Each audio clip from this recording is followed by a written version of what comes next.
6000 કરોડના સૌથી મોટા કૌભાંડીની કે જેના નામની ચર્ચા ગુજરાતમાં છેલ્લા 1.5 મહિનાથી લગાતાર છે એ ભૂપેન્દ્ર ઝાલા કે જેણે અનેક લોકોના રૂપિયા દબાવીને ભાગી ગયો હતો।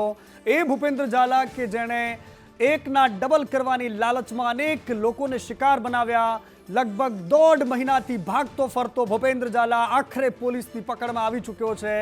1.5 મહિના બાદ लगातार पुलिसे आकाश पाताल एक करती रही। सीआईडी क्राइम ने अनेक टीमों ने शोधवा माटे मैदान में रही, परंतु आखरे ए महेसाणा जिल्लानी हदमांथी झड़पायो छे। विसनगरना दवाडाथी आ भूपेन्द्र झाला झड़पायो छे, जेनी सौथी पहली तस्वीर संदेश न्यूज पर छे। धरपकड़ बादनी सौथी पहली तस्वीर तमे जोई शको छो के केवी रीते अत्यार सुधीमां नास्तो फरतो ए महाठग आखरे आ संदेश न्यूज नी स्क्रीन पर तमे जुओ छो के केवी रीते महेसाणाना दवाडाथी झड़पायो छे।